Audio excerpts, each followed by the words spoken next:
Shit's different in this bitch. Fuck it. I ride. Got the top let down, leaning to the right with the bass up loud. I slide, glide, choking on that lead. 2 miles per hour, so everybody sees you. Ride. Got the top let down, leaning to the right with the bass up loud. I slide, glide, choking on that lead. 2 miles per hour, so everybody sees you. You see the European grills, oh the lips gliss. Tank full of Theraflu, cause I be in them sick whips. Brick slip, roll with me, catch a contact. High definition popping, flipping out the armrest. See, I'm a rider, dipping in the catalog. Just got it fitted on some shit I need a ladder for. Come up in your hood stunting when I leave, dude. 2 miles per hour, so everybody sees you. I can't deny, I feel I'm such a fly guy. Top chop, call him Sleepy Hollow when they ride by. I know the haters can't stand it. I ain't got a blemish on my Jolly Rancher candy. Ride on, ride. Top let down, weaving through the crowd with the bass up loud. Just slide, glide. On the slab when I creep. Take a bath or you put your ass on them seats. Ride. Got the top let down, leaning to the right with the bass up loud. I slide, glide, choking on that lead. 2 miles per hour, so everybody sees you. Ride. Got the top let down, leaning to the right with the bass up loud. I slide, glide, choking on that lead. 2 miles per hour, so everybody sees you. Yo. Y'all already know what it is. You tuned in to another episode of Everything Boxing. David talking that boxing again. Let's go. Salute to everybody in the building. As you come in the building, make sure you hit the like button, smash on the like button, jump in the comments, let me know you're in the building, and support the channel, Support the channel, come through, show love. I'm going to do the same, and yeah, we're going to get it popping. Let's see who in the building. If you in the building, let me know you in the building. We got John Kramer in the building. What's happening with it? Tom Rice. Thomas Morris, what's happening? Wookie Wook in the building. What's happening with it? Wook. That boy Wookie Wook. Dundada, what's happening with it? Sandman. Let me see. Winston Lee. Gravy Davy, what's happening with it? Salute.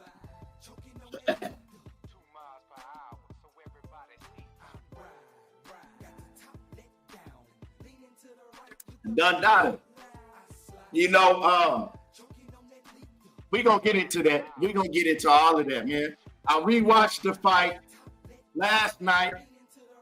Finally got a chance to rewatch it, and I want to talk about it because there's been a whole lot of talks going on, and I'm going to keep it a buck with y'all exactly what I saw. Game Moore in the building, what's happening with it? In my opinion, what it do? Frog Bay TV, what's happening?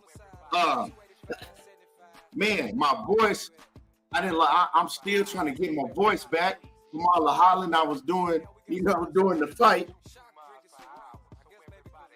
But yeah, we definitely cooking today.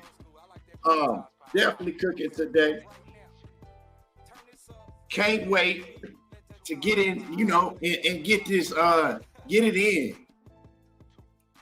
So yeah, like I said, when you come through the building, smash on the like button, let me know you in the building. And we definitely finna cook. Man, Tank Davis, I don't think he had this much fun in years. Tank loving this.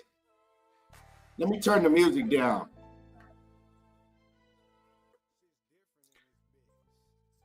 Let me see. I don't think Tank had this much fun in years. Tank loving this shit, man. Hey, Tank is loving every minute of it. I ain't seen Tank troll this much on Twitter in a long, long time. You know what I'm saying? He loving every minute of seeing Devin Haney get his ass beat. The only thing I got to say about that is, Tank, that could have been you. You know what I'm saying? That's the only thing I got to say about that. Tank, that could have been you in the ring. Could have been it. That could have been Tank in the ring. And hey, it might have been a lot uglier. You know what I'm saying? That shit might have got ugly. Like Seal, hey, and Precious having a baby. And you know how ugly that shit can get. Hey.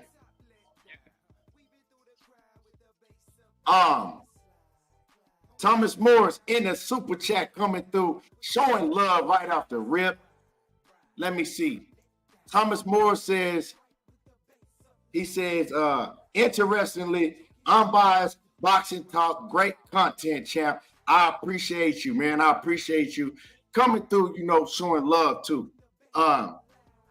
Mark Q says 3.2 pounds means the world to their favorite fighter, but I thought weight didn't matter.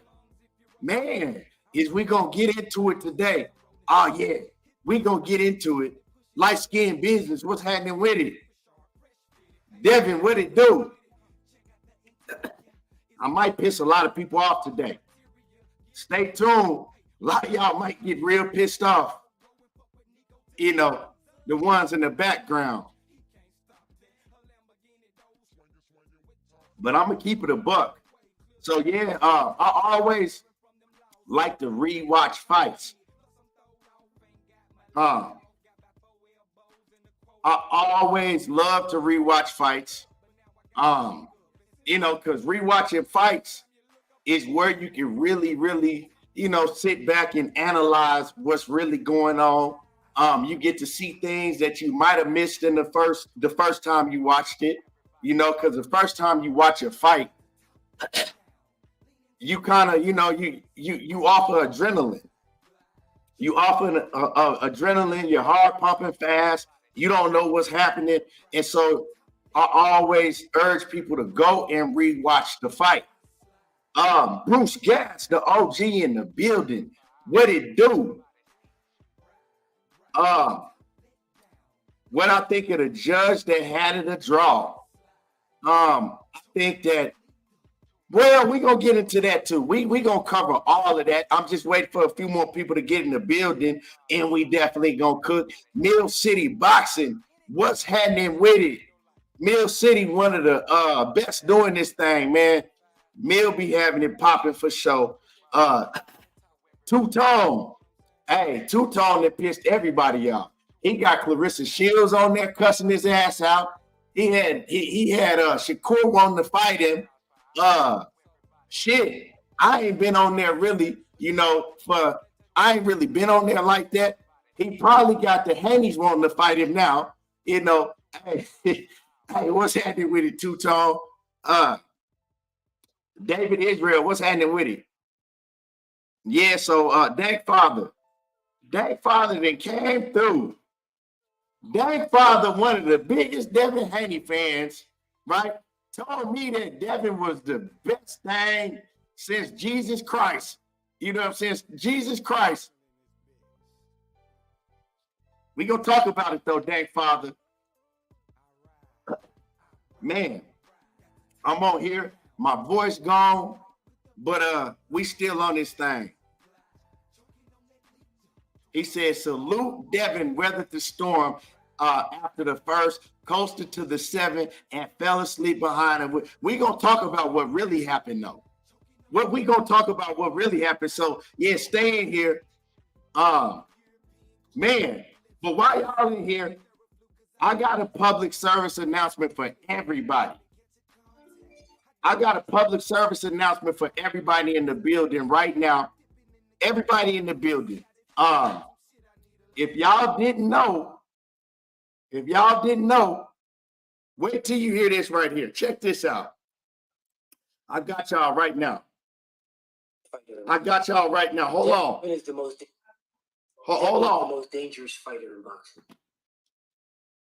The absolute most dangerous fighter in boxing. Devin is the most dangerous fighter in boxing. The absolute most dangerous fighter in boxing. Devin is the most dangerous fighter in boxing. The absolute most dangerous fighter in boxing. One more time. Devin is the most dangerous fighter in boxing. Is he? The absolute most dangerous. The absolute most dangerous fighter in boxing. So y'all heard it. Devin is the most dangerous fighter in boxing. The absolute most dangerous fighter in boxing. Now, I just had to let y'all know that. You know what I'm saying? Y'all need to know it again. One more time. One more time. The absolute most dangerous fighter in boxing. Devin is the most dangerous fighter in boxing. He what? The absolute most dangerous fighter in boxing. Is he? Devin is the most dangerous fighter in boxing. Is he? The absolute most dangerous fighter. Huh? Devin is the most dangerous fighter in He boxing. surely, he what? The absolute most dangerous. Okay, bet. How dangerous? How dangerous is Devin? Now, that was just a public service announcement for everybody in the building. Now let's get into it, man. And shout out to Turkey Al-Sheikh, because boxing is finna get live. Boxing is finna get real live, because Turkey Al-Sheikh, he is making these dudes fight. He's gonna pay them their worth, but he gonna make the best fight the best. And I love it. But let's get into what y'all want to talk about. Right off the rip, salute to everybody in the building. Make sure you hit the like button. If you in the building, smash on the like button. The best dad ever. What's happening with it? Salute.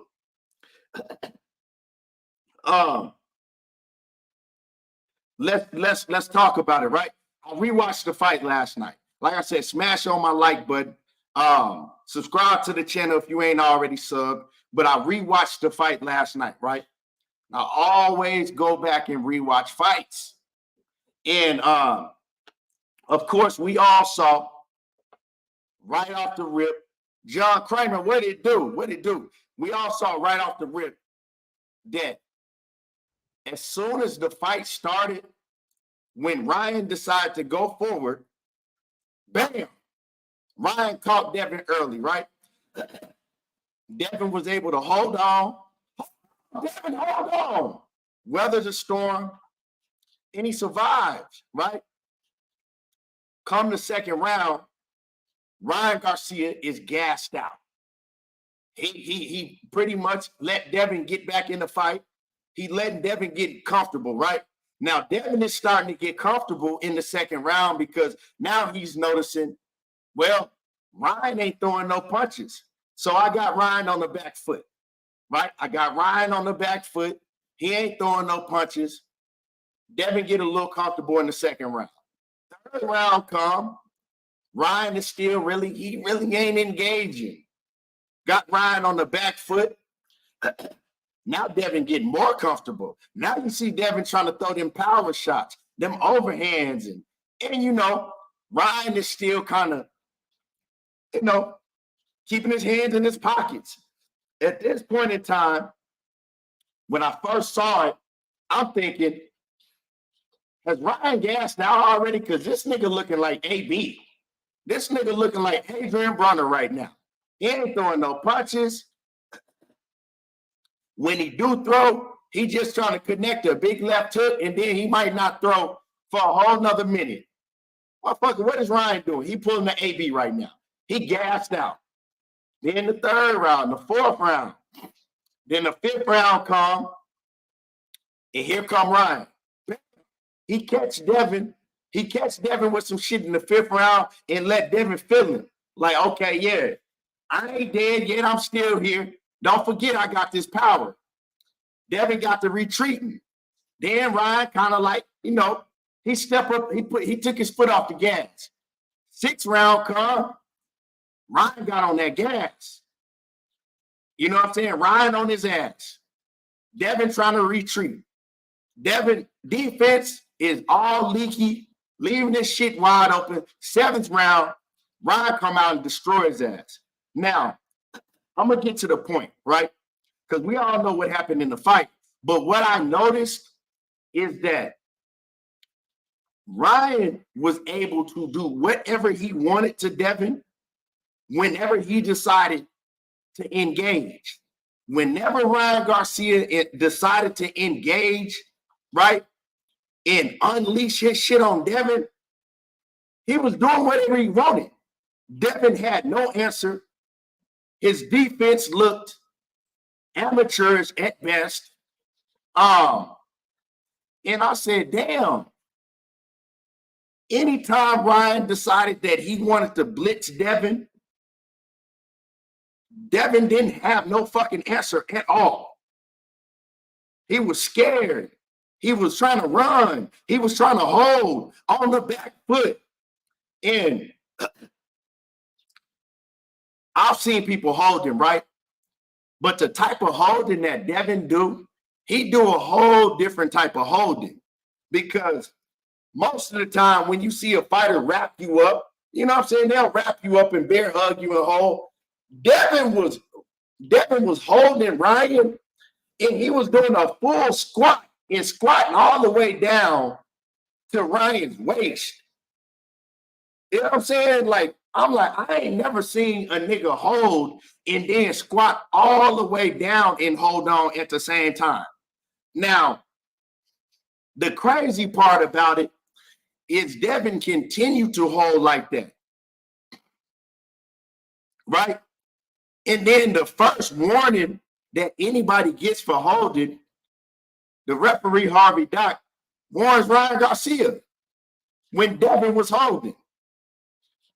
And I said, how the hell is this ref warning Ryan when Devin doing all the holding? This man is doing a hold squat. He doing the front a squat and a hold at the same time. This nigga coming from here, bringing the hold all the way down below Devin Haney, below Ryan Garcia waist, like he finna pick this man up and squat with him. And I said, I ain't never seen a nigga hold and squat at the same time. It's like, that shit remind me of my son. That shit remind me of my 3-year-old when he just hanging on to my legs and shit, and I'm trying to walk and get away. Devin was really holding Ryan like a 3-year-old. Squat all the way down damn near to the ground holding that man. And knockout, what's happening with it? My partner Knockout Boxing 86 TV in the building. What it do? And I said, damn, you got a nerve enough to warn Ryan Garcia for holding, but not warn Devin. Not one time. And then when he did, he said, oh, both of y'all, I'm warning both of y'all. No, warn that nigga that's doing the squat hold.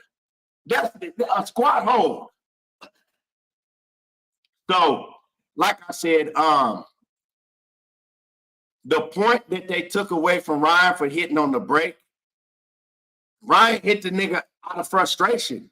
It's like the nigga's holding me. He's squatting and holding me at the same time. You ain't doing nothing. Get this motherfucker up off of me. But one thing, Devin is tough as hell. Anybody that tell me that Devin ain't tough, he don't have grit, you got to give that to him. You got to give Devin, he got all the heart in the world. You know what I'm saying? Regardless of what his chin is, the heart that Devin has it's out of this world because most fighters, they not going to take the damage that Devin was taking and still come back and trying to fight. Like, he was still trying to fight. Got a lot of dog in him. Because usually, you know, after taking that much damage, you finna just tap out. I'm done. You know what I'm saying? I'm going to tap out. I'm done. You know, I'm feeling ain't no way I'm finna die. But he got all the heart in the world because he didn't just continue to get up. He continued to get up and he still was trying to fight. But he was timid, right? He was kind of, because like I said, Ryan, every time Ryan decided to step on the gas and let his hands go, Devin was all over the place, like basically, like, I don't know what to do. I don't know how to defend this shit. All I know how to do is do a squat hold or just, you know what I'm saying? I don't know. The nigga was dipping off to the side and he didn't know what to do. His defense, like I tried to tell people, you had niggas like Dank Father, Joseph Jackson. I don't know where that nigga at. Joseph Jackson thought Devin Haney was God. He thought, since we're talking about my dear friend Joseph Jackson, the Jackson twins or the Jackson brothers, I'm watching, and salute to KQKC. My bad. I saw you earlier, and I forgot to say salute to my OG KQKC, right? But I'm watching Knockout Boxing TV, right? And I'm watching KQKC and Knockout Boxing, right? Over there on KQKC. I watched the replay, right? Because I always go back and watch the replay. I don't catch it when they live, but I'll watch their replay. And they over there cooking, right? And Knockout gets a cash app. And, you know, maybe I'm not quoting it exactly how it was sent. Maybe Knockout can help me. But he gets a cash app. And it's Joseph Jackson, right? One of the biggest Devin Haney fans. And Joseph Jackson says, ask Knockout, hey, Knockout, man, I'm hurt.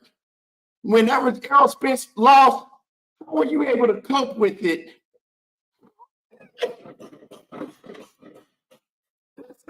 Knockout, how is he able to cope with it? I'm having a hard time coping. I don't know how to cope with this.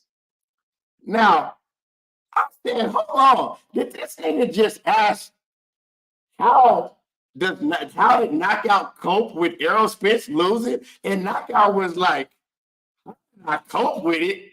He said, nigga, I wasn't in there getting beat on. Like, I didn't have to cope with it. I don't get too emotionally invested with these fighters to have to cope with the shit. Like, and that goes back to shit that I keep telling people anytime I do a live stream. Y'all got to stop acting like these fighters are superheroes. How did you cope with it? It's another cat, right? I think he called himself something. It's like Jay something. The nigga be on Twitter all day posting on Devin Haney like Devin Haney is Lord Jesus Christ himself, right? Salute to my man Najee. Y'all know Cigar Talk. So I'm over there fucking with Najee, Cigar Talk, and he jumped on Najee panel. I don't know why he jumped on, bro. And I had to tell the nigga, bro, you need to cut all that soft ass shit up. Because these the niggas that talk the most biggest shit. Yeah, Jay is back. The nigga that deleted his profile on Twitter, right? These the niggas that if you scroll down your timeline, they posting about Devin Haney, all in comments talking the biggest shit. They the biggest, just the biggest, baddest motherfuckers, right? Right. So he goes on Najee shit, Cigar Talk, and we on the panel, and this nigga come up there, go back and watch it if you think I'm lying.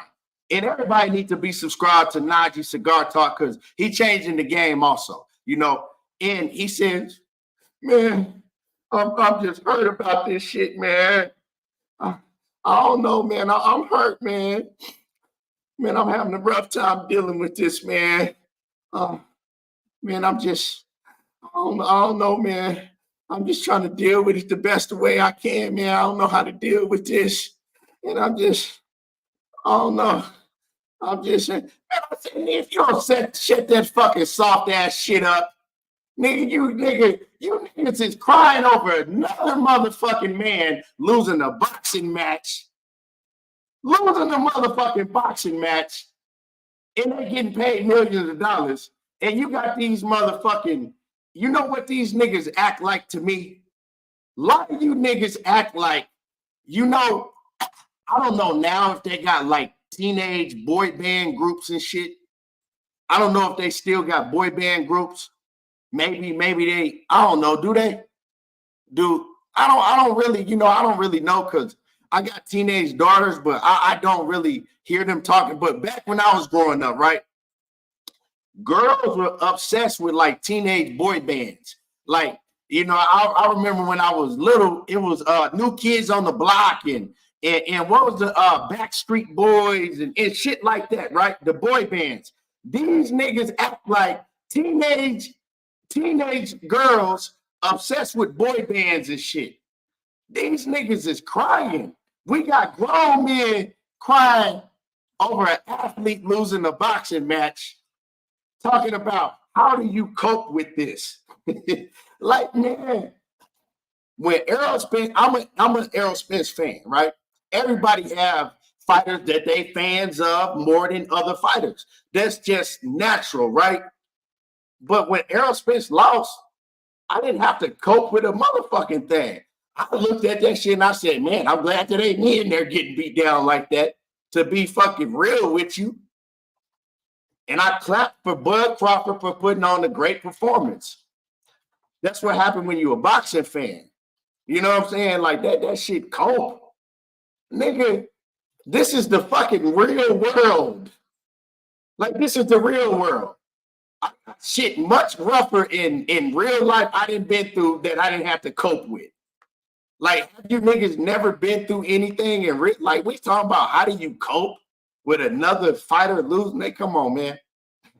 Yeah. Hey, some of y'all grown men, dog. I don't know. Y'all better check y'allself for real, because y'all looking real zesty out these motherfucking streets.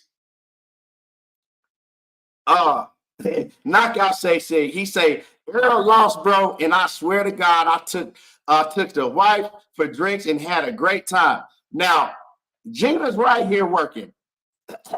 Said, what did I do when Errol Spence lost? Did I not get up in the floor and start clapping? Say it so they can hear you. Huh? Yeah, you started clapping. I stood up in the middle of my living room and started clapping. Yeah. I mean, what the fuck I gotta, what I gotta cope with? You know what I'm saying?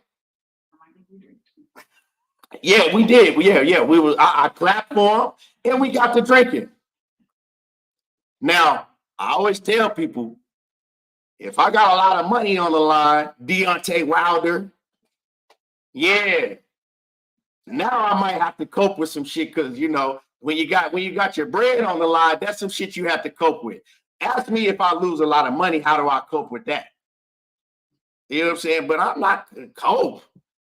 Y'all hit the like button. So the reason I'm pointing this out, because these are not humble individuals that are crying about the shit now, right? The niggas that's crying about Devin Haney losing is the loudest niggas on the internet, right? You got other niggas that's running around. All of a sudden, you a coon. You a coon if you talking about Devin Haney losing. Well, was y'all coons when y'all talk about every other black fighter that may have a problem with Devin Haney? When y'all when y'all running around and Shakur won, he won. And you same niggas that's crying about how niggas is clowning on Devin for getting his ass beat, the same niggas was making videos, memes, all type of shit, right? You the same niggas that was clowning when Tank Davis get in trouble, or, man, come on, man, miss me with that shit. So we ain't finna cry now and talk, oh man, look how they doing now at Devin. Man, y'all some coons, man, the black man. Well, when the other black men, you know what I'm saying, slip up or something happen with them, y'all be the first ones trolling. Now everybody coons. Now everybody ain't rolling with the black man. You see, we see right through that fake ass shit y'all do. You know what I'm saying? That shit be faker than a motherfucking $2 bill, a $3 bill. That shit be faker than a $4 bill. Fuck it. Cause I ain't never seen one of them.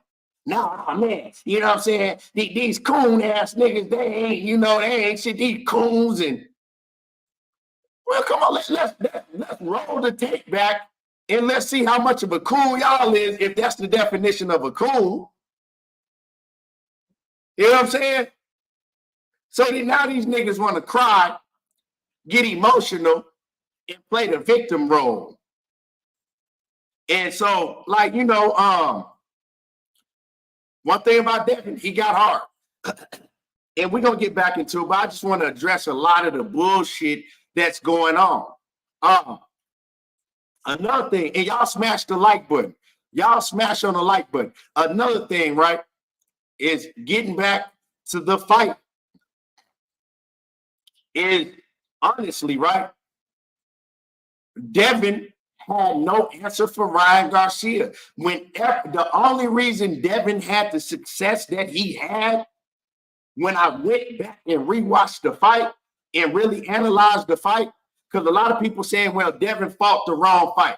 If Devin had stayed on the outside and boxed and moved, Devin would have basically touched up Ryan. Nah, And I kind of felt like that before I rewatched it. But when I rewatched it, every time Ryan Garcia stepped to Devin, let his hands go and threw his combinations, Devin didn't know what to do. Devin don't have defense. Once you close that distance and you close that gap on Devin, Devin didn't have no answer for power. You see, y'all fooled with Devin because everybody Devin has fought, they've been way smaller than him. They arm length are not on, you know what I'm saying? They don't have the same arm length. He got his arms way longer than theirs. And also, most of them old. So they're not as athletic, right? So Devin is able to stay on the outside, use his lateral movement, use his length that he have on him, and keep him from closing the distance. You can't do that with somebody like Ryan Garcia that has pretty much the same arm length as you. He's younger, right? He's quick, so he's gonna get to you faster, right? And he don't have to, it's not as difficult for him to close the distance and get in his range. A lot of times, Ryan Garcia hurt himself because he doesn't know how to gauge his range a lot of times. He was smothering his own shit. Ryan was smothering his own shit. So y'all like, oh, well, Devin just fought the wrong fight. After rewatching the fight, that ain't what I saw. Devin did not just fight the wrong fight because Devin, anytime Devin stayed on the outside and was trying to move, and Ryan decided to basically turn it up on him and blitz him, Devin didn't know what the fuck to do. Devin was trying to do that when Ryan Garcia went on the offense and it wasn't working for his ass. So the only thing that he could do is try to walk Ryan Garcia down. You know what I'm saying? Try to walk Ryan Garcia down. But it helped Devin to get as far as he got. It helped Devin to get through the fight. For one, Devin is a dog, right? For two, his conditioning is out of the world, right? He has great conditioning. But one of the main things that I saw is because Ryan Garcia's conditioning was not on point. And a lot of people, they talking about the weight, right? They saying that, well, the weight was a big factor because y'all smash the like button. Smash on the like button. It's 340 some people in the building. Smash on the like button, right? Hit the like button. It's free. It don't cost nothing, right? Getting back to what I said, a lot of people complaining all of a sudden now about the weight because before, it don't matter. We're gonna go in there and beat the fuck out of him. We don't care how much he weighs. So now they all of a sudden the same people that said that they were gonna go in there and beat the shit out of him We don't give a fuck. Wait, he can't fuck with us. He's a mediocre C-level fighter. He gonna run through Ryan. He gonna knock out Ryan. We don't give a fuck about no funky ass 3 pounds. We don't care about none of that. Now those same people that didn't care about none of that, now they making the excuse and they running with it, right? They trying to use that as their main arguing point. Now, I'm watching a boxing voice, and I hear Danny on the boxing voice, you know, that's one of his main excuses. And that's my boy. Shout out to Danny, right? But I heard Danny, he's saying, well, it's not how much he weighed. He's saying it's that Ryan Garcia didn't have to kill himself cutting that extra 3 pounds, right? Now I understand what he's saying, right? He's saying, and don't get me wrong, right? I didn't agree with Ryan Garcia not making weight at all. I was pissed off. Y'all, I did a video and y'all heard how pissed off I was when he didn't make weight because I said the shit was hella unprofessional. And I said if he get his ass beat, he deserved to get his ass beat because he didn't make weight. He wasn't professional, right? And I still feel that way, right? If you fighting at a weight, you're supposed to make the weight, right? Be responsible. If you can't make 140 pounds or 135 or whatever the weight may be, don't fight at that weight, right? But a lot of fighters have missed weight. Shakur Stevenson, he missed weight. You know, David Benavidez didn't miss weight. So a lot of fighters, Gervonta Tank Davis, he's missed weight before. A lot of fighters have missed weight, right? And when they miss weight and they win, we don't make it an excuse and say it was because they missed weight, right?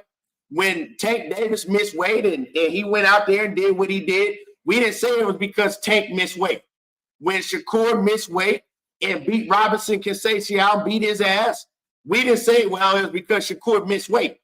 If he had a struggle to make the, extra pounds, well, he would have, he wouldn't have won. And shout out to Shakur, right? And I was talking to Shakur, and Shakur, he kind of said that also. He said, well, yeah, I think it was a big difference because he's for Haney. He's sticking up for Haney, and that's cool. But Shakur was trying to say the same thing. And I didn't really get into the conversation with Shakur because I didn't want to be on Najee's panel, hogging up the panel, right? So I didn't really get into it. But I wanted to ask Shakur, well, nigga, did you beat Robinson Conceição because you didn't struggle and make that last, couple pounds that you were supposed to make? So you can't use that as an excuse, but for one, but not using the excuse for another, right? So this, he said that, he just couldn't make it. Like he did whatever he had to do, and the pounds wasn't coming off. He wasn't trying to kill himself. When Tank didn't make weight, he said, hey, he tried, he just couldn't get the rest of the weight out. He wasn't trying to kill himself. David Benavidez and everybody else that's done that, they'll tell you like, hey, I just couldn't do it. Well, regardless of what y'all think, Ryan said his body cannot get down no lower than 143 pounds. When he fought Oscar Duarte, they had to change the weight to 143 because his body couldn't get down lower. So you can't just automatically say, oh, well, he didn't even try. Because one thing I know behind the scenes that a lot of people don't know, Ryan Garcia was 15 pounds overweight less than 24 hours before weigh-ins. That man was 15 pounds overweight the night before the weigh-in. He was 15 pounds overweight. So if you acting like that, he was just comfortably, he comfortably cut 12 pounds in less than 24 hours. Nah. But like I said, he still should have made the weight. But getting back to what I'm saying, when I saw the fight and I rewatched the fight, Ryan Garcia not making weight, it ain't the issue, right? It wasn't the issue. It didn't have a factor in the fight because what I saw one man, Ryan Garcia, that actually wasn't even in shape like that. his conditioning was not on point. Ryan Garcia's conditioning was not on point at all. He was fighting in spurts. He was tired in the motherfucker every time he threw every time he threw more than 6 punches. Ryan Garcia was tired, and he had to take the next round or two off to be able to catch his breath and assert himself again, right? So what I'm saying by Ryan Garcia not being in shape, Ryan Garcia, that saved Devin Haney. Because when I rewatched the fight, if Ryan Garcia had been in the same shape that he was his last fight against Oscar Duarte, Devin Haney, y'all think that shit would have been ugly? Close your eyes. And for those who don't know who Precious and Seal is, Google Precious and then Google Seal and imagine if them two motherfuckers had a baby. That's how ugly that shit would have been for Devin Haney. That shit would have been like Precious and Seal having a baby together. So Ryan Garcia not being able to, not focusing and not making the weight and not being in the condition that he should have been in, that shit saved Devin. Because Ryan was in some shit condition. Like, he was in, that's why you saw him fighting in spurts and taking two rounds off at a time. Real talk. And I'm not just saying this just to say it. I'm saying it because when I rewatched the fight, I saw a different fight than I saw the first time I watched it. The first time I thought, okay, I kind of felt like Devin just fought the wrong fight. That if Devin had fought his fight and stayed on the outside, it would have worked out a lot better for Devin. Nah, Devin fought the best fight he could have. Because anytime Devin tried to stay on the outside, pump that jab, that's when Ryan started blitzing that motherfucker, and Devin had no answer defensively for it. So when we talking about, oh man, he just had to say the wrong game plan. No, he had the wrong defense. His defense is not there. He's lacking defensively. Ryan Garcia is also lacking defensively, but Devin Haney was not a fighter that can expose Ryan Garcia's defensive flaws, right? Because he didn't have enough power. So y'all making excuses about, oh man, the man didn't make weight. If they rematch and Ryan say, you know what, I'm gonna take this shit serious this time. I'm gonna get in tip-top condition, and I'm gonna go in here in 12, 15 round shape. Devin Haney will die. If they don't throw in the towel, he might die in the ring. That's how bad that shit'll get for Devin if Ryan Garcia is in shape. Go back and watch Ryan Garcia. Like, I don't just talk, I study film. Go back and watch Ryan Garcia versus Oscar Duarte. Yes, he is a different fighter than Devin Haney, but he is a much more dangerous fighter than Devin Haney. Way more power than Devin Haney. And in that fight, Ryan Garcia was in shape, and he was throwing way more punches than he was with Devin, and he was letting his hands go. If he had been in shape to let his hands go against Devin, like he did against Oscar Duarte, that fight wouldn't have lasted more than 3 rounds. That fight would have been over the first round. And so the weight shit, you can miss me with that. And another thing, right? How dare you bitch ass, crying ass niggas talk about weight when it comes to anything with Devin? Because Devin Haney, he is I don't really, talk about weight bullies, but he the biggest weight bully in boxing. You know what I'm saying? A man that rehydrates 25 to 30 pounds, and y'all trying about weight. Well, what would have happened to Devin if they only let him rehydrate 10 pounds against Lomachenko? He's getting hurt and he's losing. What happens if they don't let Devin Haney rehydrate 25 plus pounds against Regis? Do Devin do that to Regis? I'm not saying he don't, but hey, we can talk about it. So let's not talk about weight, when y'all trying to find an excuse. Y'all looking around, looking in bushes, looking everywhere to try to find an excuse why this happened to Devin. This happened to Devin Haney because he's not what y'all hyped him up to be, what y'all praised him to be. Y'all treating him like a god, calling him Lord Haney and Hanos and all that weird ass shit. The god Devin Haney. You know what I'm saying? Now y'all want to cry. I always felt that Devin wasn't it. And I told people, but I still always gave him his credit, right? Because before publicly, and I'm gonna keep it a buck with y'all, right? When I talked about Devin doing videos and live streams, I always gave him his credit. I said he's a great boxer.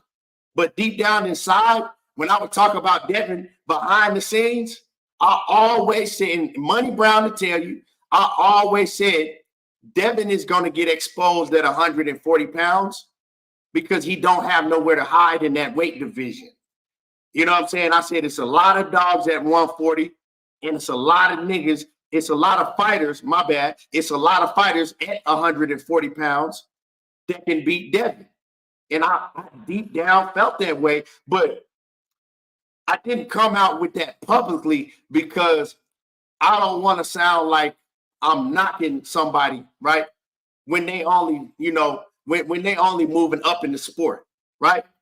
Because I have my opinion and my thoughts, right? But it hadn't been proven yet because nobody had beat Devin yet.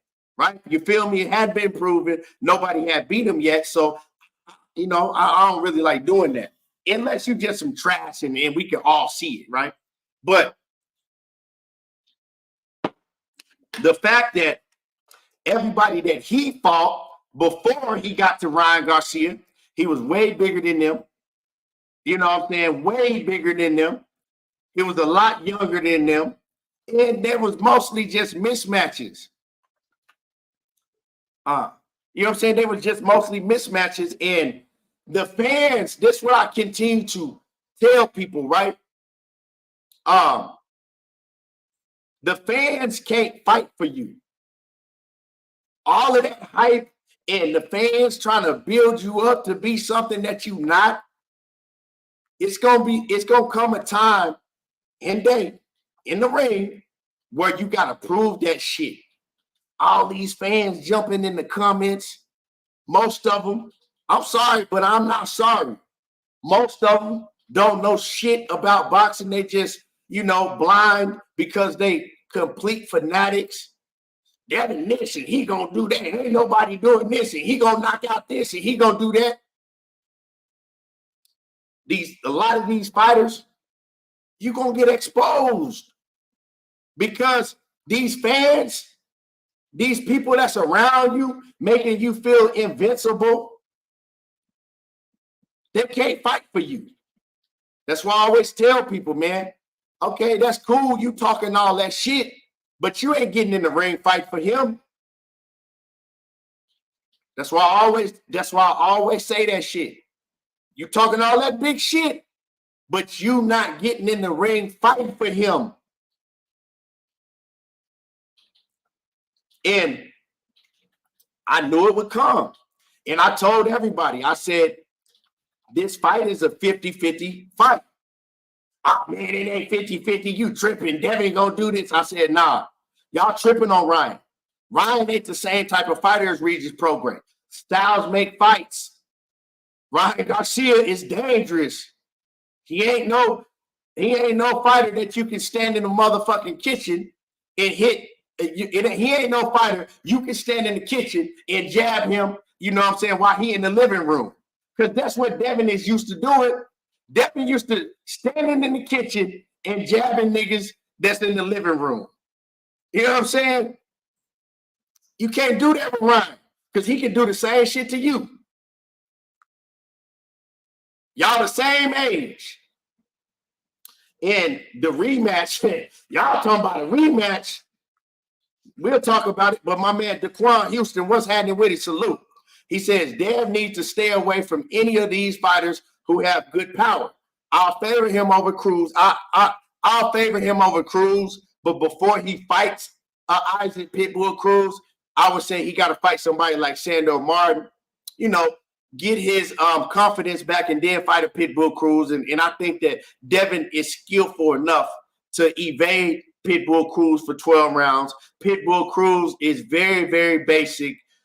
He just a bull nose that is going to keep coming and keep coming. He got a crazy chin, so you're not going to hurt Pitbull. So you're going in the fight, you knowing, I already know I can't hurt him, right? It doesn't, no matter what I can hit him with, I can't hurt him. But Pitbull Cruz, he's not athletic. He don't have fast feet. He's slow. His punches are slow. We can see them bitches coming from a mile away. They wide, swing, and looping punches. So all I'm going to do is all my punches are straight punches, jabs, and straight rights. And I'm going to use my footwork and my legs, but I'm going to make sure that I'm in great, tremendous shape to where I can use my legs for 12 rounds. And Pitbull Cruz is short. He's not like Ryan Garcia, so it's going to be very hard for him to close the distance on a fighter like Devin that has, you know, the length over him like that. So, yeah, Pitbull Cruz, he can make it look easy. But after Sandor Martin, because you don't want to go into a Pitbull Cruz fight where you freeze up when he start putting the pressure on you because you don't have no confidence, right? But, yeah, Pitbull Cruz, definitely. Sandor Martin, he says you got him over Pitbull Cruz, but even he might be too much because Devin doesn't have the power to keep them off, right? But he got the legs to keep a Pitbull Cruz off because, like I said, styles make fights, and Pitbull Cruz don't have the length and the size, right? The height and the length that a fighter like Ryan Garcia do. So it'll be much more difficult for him to close the distance. You know, you use your legs against Pitbull. Anytime Pitbull get close to you, Devin, holding Devin, you know what I'm saying? Holding Haney. He do this greater than anybody. He know how to wrap Pitbull Cruz up, make him reset, and then get back to doing what you're doing. That's the simple fight for Devin Haney, a Pitbull Cruz. See, don't let the Pitbull Cruz and I'm not saying that Pitbull's some trash, but Pitbull look like that against Rolly because Rolly has no boxing fundamentals. You know what I'm saying? Rolly has no boxing fundamentals, so don't get too high on Pitbull Cruz either. You feel what I'm saying? But you know, and I think that, you know, Pitbull Cruz made the Gervonta Davis fight somewhat close because maybe Tank underestimated him. If Tank fought Pitbull Cruz again, Tank know that, and that's why they're not gonna rematch him. Tank know I can't really hurt this motherfucker. You know, I'm gonna still hit him with some shit, but I'm gonna just outbox him and make him look like, you know what I'm saying, a fucking raging bull. You know, a raging bull that's going after a matador. And that's just how he gonna go about it. And Tank has the, you know, the footwork and the athleticism to do that. My boy, what's happening with it? Courtney, what he do? My boy Courtney said, you told me last week that Ryan Garcia may knock Haney out. I couldn't see it. And see, so for everybody that's saying that I didn't say that, or people that's saying that, you know, maybe didn't watch my live streams, I've been telling people that. It's three people that I know were saying that. Upper Echelon was telling people that. First it was me and Money, and Upper Echelon, I caught him saying that too. But most of everybody else didn't give Ryan Garcia a chance in hell. And I told people it's 50-50. Yeah. And my lady, she thought that Ryan was gonna beat Devin from the jump. Now she was one of the ones that thought was like, nah, I think Ryan gonna beat his ass. So, but so both of them motherfuckers was big, and weight didn't have nothing to do with it. Like I said, Ryan not being in shape saved Devin Haney from being, hurt even a lot worse than he was. Well, y'all smash the like button. Everybody that's in the building, smash on the like button. So when y'all talking about a rematch, my man, best dad, he says, my wife said the same thing. Real talk. See, the women be knowing. A lot of women be knowing. They look at shit differently. Pitbull is, Pitbull ain't just slightly overrated. Pitbull is way overrated because now people got Pitbull. Some people saying Pitbull is one of the top 3 best fighters at 140. All it takes to beat Pitbull is to know how to box and be in good shape. You know what I'm saying? Have a good jab, have some length, and be in good shape. Styles make fights, especially if you're a tall fighter that got long reach. Pitbull is easy. Now, if you're a short fighter that can box, Pitbull is going to make it more competitive because, it's easier for him to close the distance because he don't have to do so much to close the distance. And it's just, things that people that really know boxing can see and know when they get to watching fights and breaking down fights. And then other casual fans, they don't see these things. They just, oh man, you see Pitbull can knock out. Oh man, Pitbull's dangerous. He'll fuck up anybody. Just like everybody did with Devin. Motherfuckers thought that Devin was a knockout artist because his first fight, moving up to 140, he knocked Regis Prograis down. Now all of a sudden, everybody thought he was a knockout artist. He got cracked. Oh man, Devin hit way harder at 140. The only reason Devin couldn't crack his whole career is because he was at 135 and he was sucking himself down. Man, Devin gonna be a knockout artist at 140. Yeah, all right.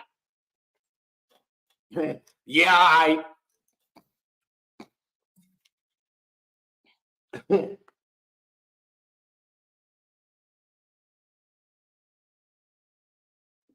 You know what I'm saying? Hold on, y'all. But just remember this.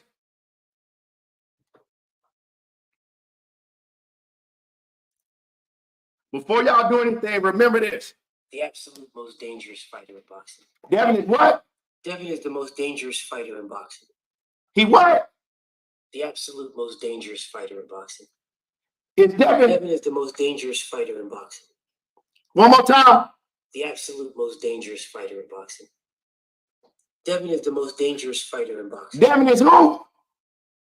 The absolute most dangerous fighter in boxing. Is the dangerous fighter in boxing. Is Devin him? The absolute most dangerous fighter. Is he her? Devin is the most dangerous fighter in boxing. Is he who? The absolute most dangerous. Hey, that motherfucker bad. Devin is the most dangerous fighter in boxing. He her? The absolute most dangerous fighter in boxing. I bet. Devin is the most dangerous. Hey.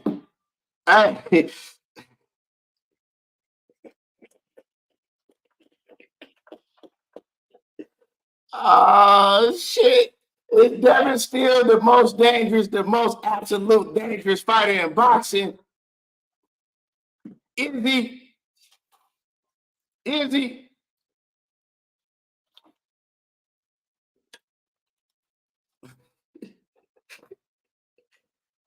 Oh, shit. Hold on. Man. He said, leave BF alone. He's just doing his job.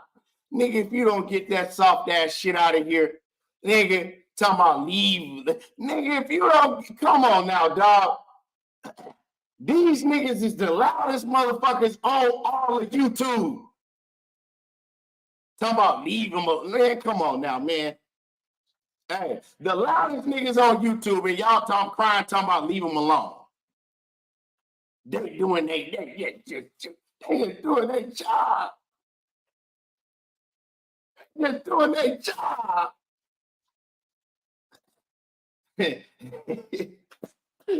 Oh shit. Oh yeah, he is the absolute most dangerous fighter in boxing. That boy dangerous. Nah, but you know, all jokes aside, I hope that Devin come back and this shit humble his ass, because he talked more shit than a little bit.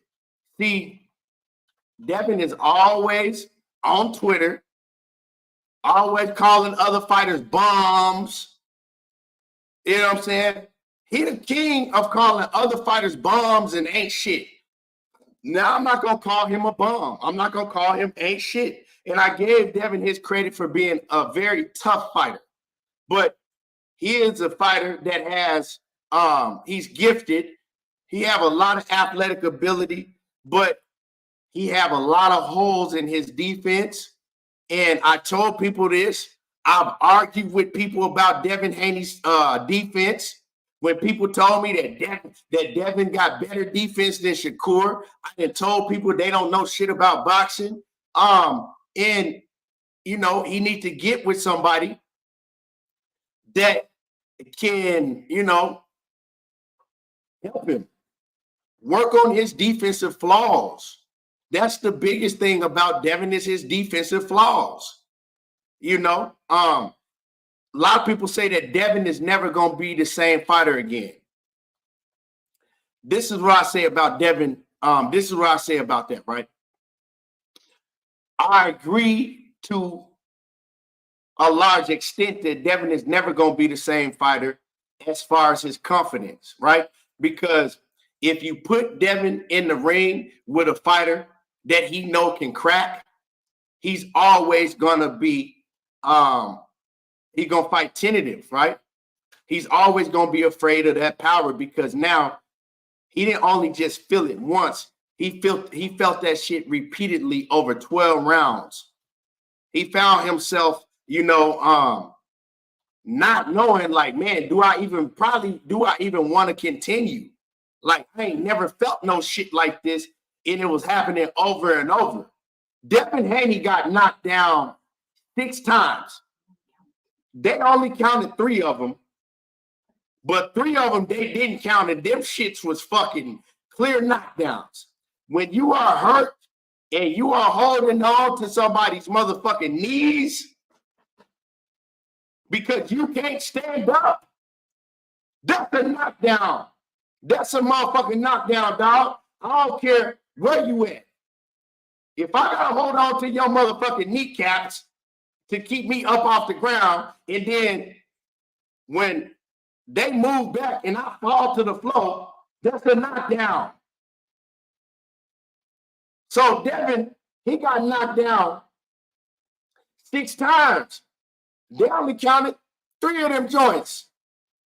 So motherfuckers talking about, oh man, the fight was close. I had it a draw, or man, it could have went either. Man, missed me with that bullshit. It couldn't have went no way, but Ryan Garcia went in there and beat that boy. You know he beat that boy, and everybody else know he beat that boy. A1 Hoops on say, what up, man? He says, I watched the fight 4 times already, and I saw something different each time. Saw some mistakes being made on both sides, but this is boxing. On any given night, MF can lose. Well, of course, we all saw what Ryan was doing. That shit was obvious.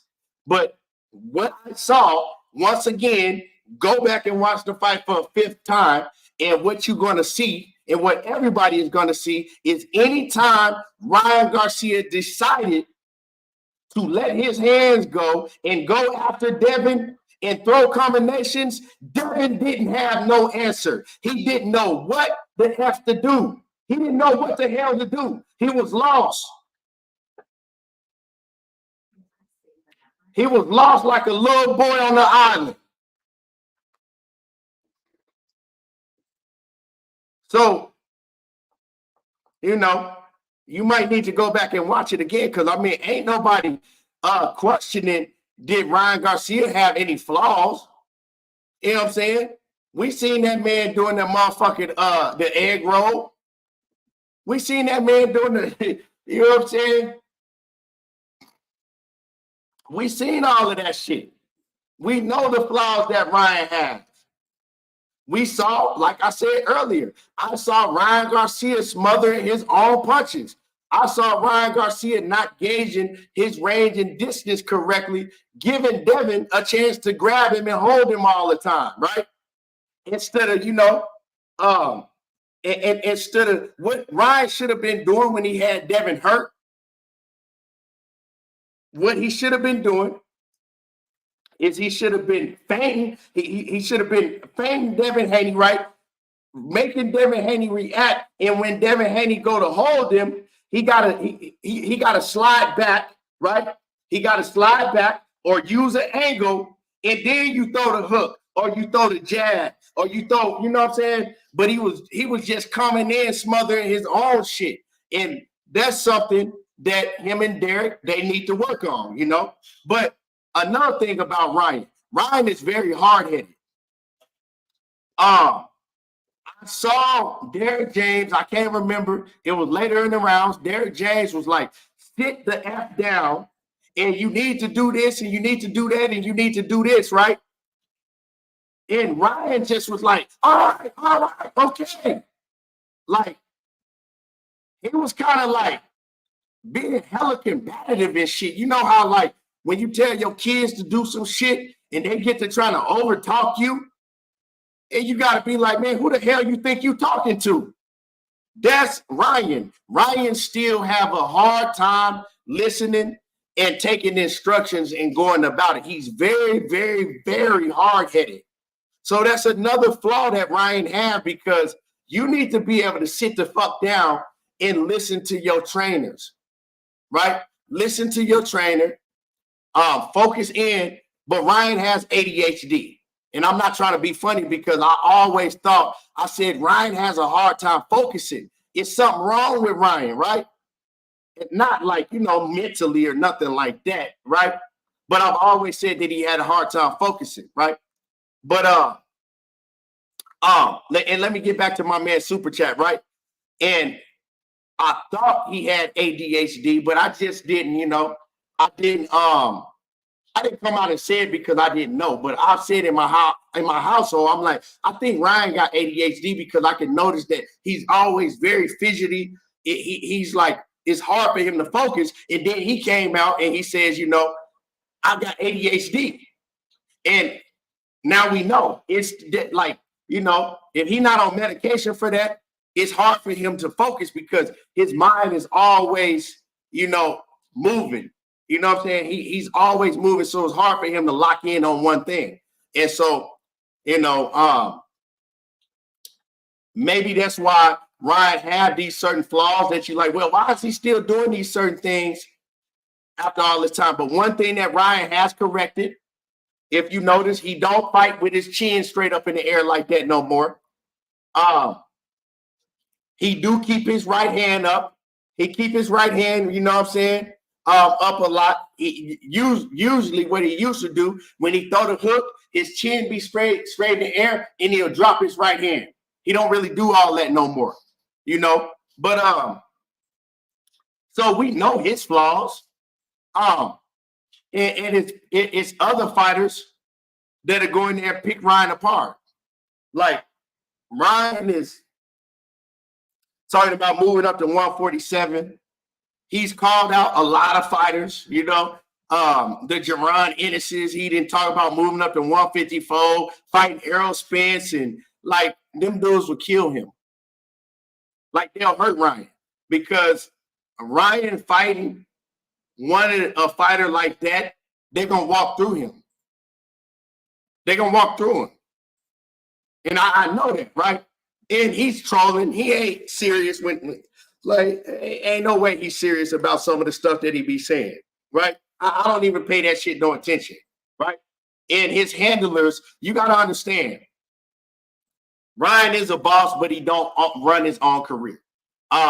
if Ryan really got to talking about fighting Ron Ennis for real, or Sebastian Fundora, or any of them dudes that he been calling, his team wouldn't let him do that shit. His team ain't gonna let him do that shit. He still have handlers. He still have people to calm him down and say, look, you tripping right now. But my man A1 in the super chat again, and salute to my brother A1. He always showing love and support. He says, oh, no, I wasn't saying that, ETB. He says, I came into the live late. I was just saying I watched it four times, and I'm going to watch it a fifth time because definitely he says, because definitely room for improvement for both fighters. Just was a wild night. Oh, yeah, for sure. But when you watch it again, A1, lock in on what I told you.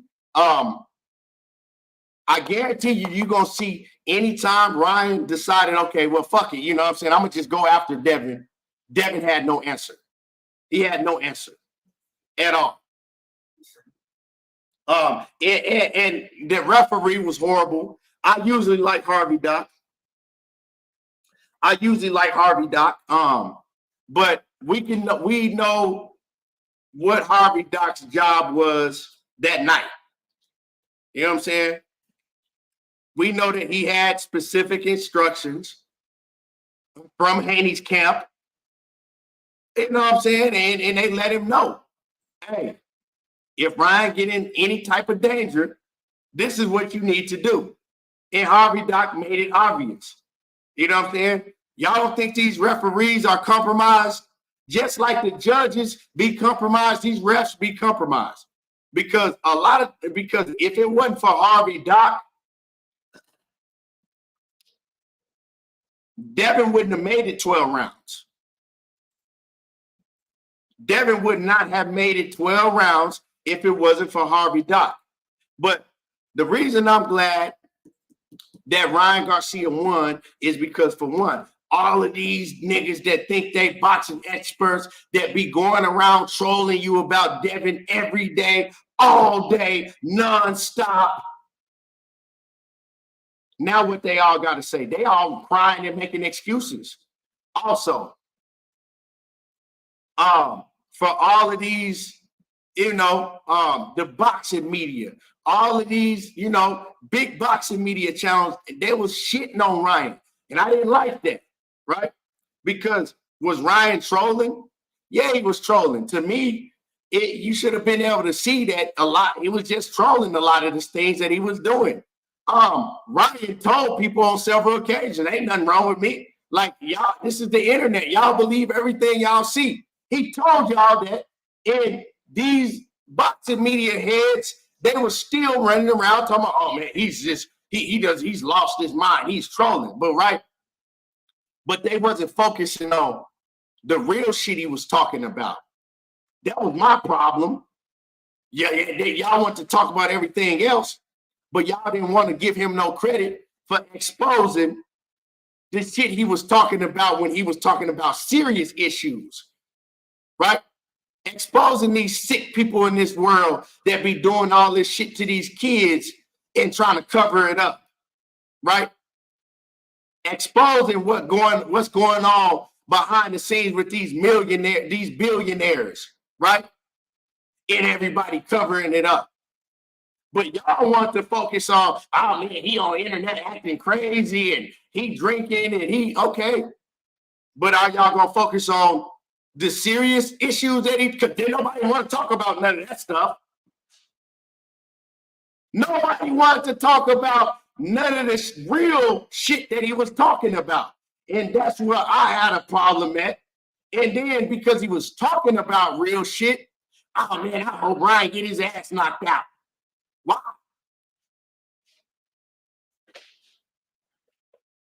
Y'all believe everything y'all see on the internet.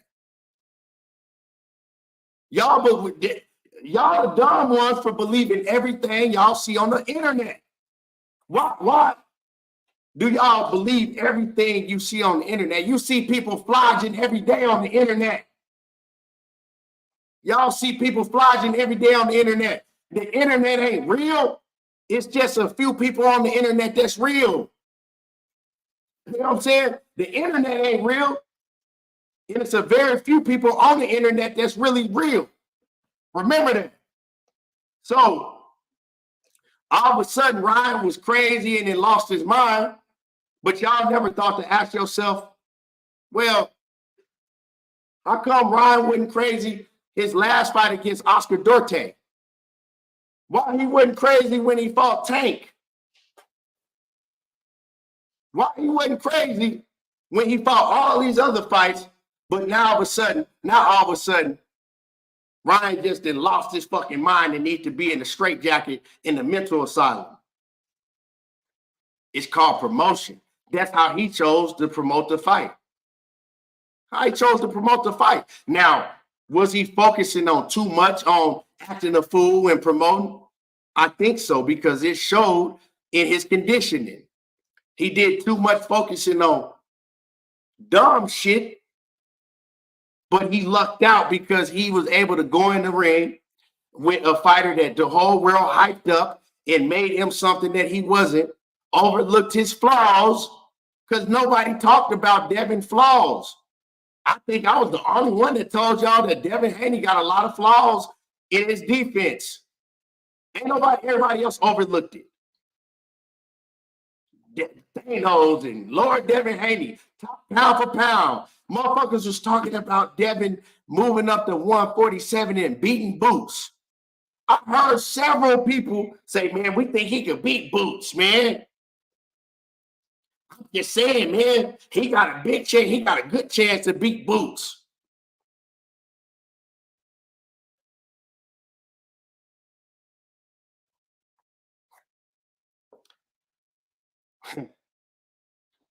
But the internet real and y'all ain't neither. A lot of y'all ain't neither. You know what I'm saying? Shut your ass up, dang father, and take this L, nigga. Shut your ass up and take this L. Talking about, just like we forgot about Errol Spence's flaws. This ain't got nothing to do with Errol Spence. We talking about Devin Haney, your favorite fighter, the fighter that you said a whoop Tank, the fighter that you said a whoop Shakur, the fighter that you said can move up to 147 and whoop everybody up there. We ain't talking about Errol Spence. We talking about Devin Haney. For real. You ain't finna throw me off my pivot. You ain't trying to, don't come in here and try to change the subject, nigga. Just like Errol Spence. No, we talking about Devin Haney. Because Errol Spence don't have defensive flaws nowhere near what Devin got. For real. You talking about what the, he didn't move the conversation all the way. He's so sick about this shit, he didn't move the conversation all the way to Errol Spence. No, they ain't what we doing. You know what I'm saying? That ain't what we doing. J.A. Dixon says, keeping it. He says, kept getting hit with Ryan number one. Kept getting hit with Ryan's number one weapon, right? And I saw something else in the fight, right? I don't remember if it was I don't remember what knockdown it was, right? But this is when Ryan actually set up his knockdown and he did it beautifully, right? Because a few of them knockdowns was just Ryan hooking with Devin, and you know his shit coming off faster and more powerful and stronger, of course, right? Ryan hooking with when Devin's trying to hook, right? But one of the times that I saw Ryan actually set his shit up, he did it beautifully, right? What Ryan did is he threw the jab towards Devin Haney. He threw the jab and blinded Devin with the jab. He threw it out there. He didn't throw like a quick jab and bring it back. He threw it out there like bam and kind of like blinded it with him. And when Devin reacted, Devin dropped his guard and Ryan came bam and cracked him. And that was the best knockdown because he set that shit up. And Derrick James was telling him that in the corner the whole time. Set it up with your jab. He's open for it every time. Every time you throw your jab, he's going to react. And he's going to leave his right side wide open.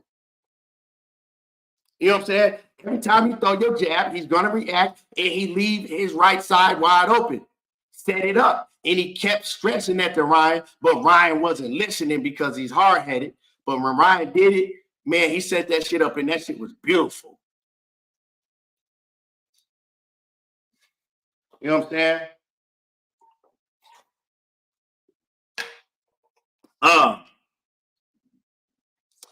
And Ryan, like I said, real talk, right? Because I don't hate Devin Haney. I still will support Devin Haney. You know, I just like to see him get humble because a lot of shit that he do a lot of just like a lot of shit that he do. It's not real man shit to me. Some of y'all will call it real nigga shit. It ain't real man shit to me. A lot of shit that he do. I don't agree with all of the narratives that he goes along with and pushes himself, all the lying that he does. And he was smelling his own piss. You know what I'm saying? News flash to all these fighters. Don't start listening to all these people around you, hyping you up, telling you that you untouchable. Because when you start believing that shit and really thinking that you untouchable, well, God, right? God. You know, they say Allah, I say Jesus, right?